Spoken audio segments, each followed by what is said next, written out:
আরেকটা স্টোরি বলবো, আপনাদের ভালো লাগবে আশা করি। মঞ্জুরুল ভাই আপনারও ভালো লাগবে। যে আমরা অনেক সময় বলি কি, বাচ্চাদের হাতে ক্যাশ টাকা দিয়ে দিই, শোনো এটা মসজিদে দান করবা। কি করলেন আপনি বলেন তো? ইনস্ট্রাকশন দিলেন, অর্ডার দিলেন, বাচ্চার হাতে টাকা দিই ওই দান বক্সে দান করবো। আমরা বলি ওখানে দাও।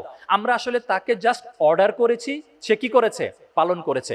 আমাদের উচিত হচ্ছে সন্তানদেরকে চিন্তাশীল করে গড়ে তোলা। যেমন মনে করেন আমরা বাচ্চাদেরকে বলবো, আচ্ছা আব্বু আম্মু জানো অনেক গরিব বাচ্চা আছে, ওরা না ঠিক মতো ইফতার করতে পারে না, ওদের জন্য কি করা যায়? দেখেন আমি ওকে প্রশ্ন করলাম, ও তখন চিন্তা করবে কি করা যায়। ও বলতে পারে কেন ওদের আব্বু আম্মু ওদের খাবার দেয় না? তখন আপনি বলবেন ওদের আব্বু আম্মুর তো এত টাকা পয়সা নাই, এই জন্য হয়তো ওদেরকে খাবার দিতে পারে না। আপনার আসলে টার্গেট আপনার বাচ্চাই যেন একসময় বলে ফেলে যে আব্বু আমরা কি ওদেরকে কিছু টাকা দিতে পারি। বুঝতে পেরেছেন? এইভাবে চিন্তাশীল করতে হবে। আলহামদুলিল্লাহ আজকাল আমাদের বাচ্চারাও কিন্তু ঈদি বা তাদের আত্মীয় স্বজন নানা নানানি দাদা দাদি থেকে কিন্তু কিছু টাকা পায়। তো চাইলে কিন্তু আমরা ওদেরকে কি করতে পারি? উৎসাহিত করতে পারি এভাবে যে আচ্ছা শোনো একটা মসজিদ নির্মাণ হচ্ছে, তো ওখানে না ভালো মানে দ্রুত নির্মাণ করা দরকার, তাহলে তো অনেকে সালাত আদায় করতে পারে, কিন্তু এখনো না নির্মাণ কাজ দেরি হচ্ছে, অনেক টাকা পয়সা দরকার, কি করা যায় বলো তো? এই প্রশ্ন করবেন। সে নিজেই যেন বলে আব্বু আমার কাছে না 500 টাকা আছে, এখান থেকে কি কিছু টাকা দেওয়া যাবে? তখন আপনি বলবেন চমৎকার আইডিয়া, তো এটা তো আমার মাথায় আসে নাই,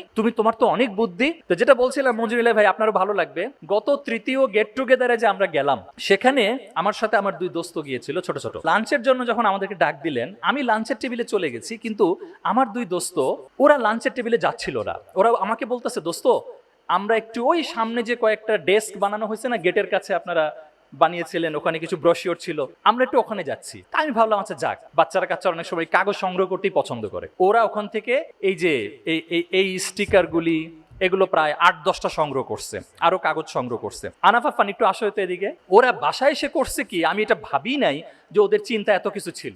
বাসায় এসে ইমাম বুখারী ট্রাস্টের যে একটা বই, সেই বইতে এই 2টা হাদিস লেখা আছে। ওরা ওই হাদিসটা নিজেরা লিখছে দেখে দেখে, এবং ওদের দাদা বাড়িতে গিয়ে ওরা একটা হালাকার আয়োজন করছে। ওরা দাদা, ওদের ফুপু, খালা, চাচা সবাইকে ডেকে তারা হালাকা করছে, জাস্ট এই 2টা পড়ে শোনাইছে। শোনানোর পরে এই কিউআর কোড সবার হাতে ধরাই দিছে।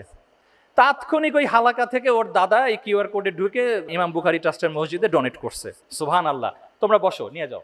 এখন আপনারা অনেস্টলি বলেন তো, কেউ কোনোদিন ভাবছেন ছোট ছোট শিশু ইমাম বুখারী ট্রাস্টের জন্য টাকা সংগ্রহ করবে?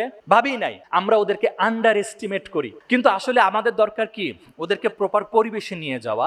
দে অবজার্ভ বাই নেচার, এবং আমাদের উচিত ওদেরকে চিন্তাশীল করে গড়ে তোলা। ফিলিস্তিন নিয়ে আপনি প্রশ্ন করবেন, অনেক শিশু কষ্ট পাচ্ছে, অনেক মানুষ কষ্ট পাচ্ছে, কি করা যায় বলো তো? ওদের ভেতর থেকে সলিউশন বের করে আনবেন।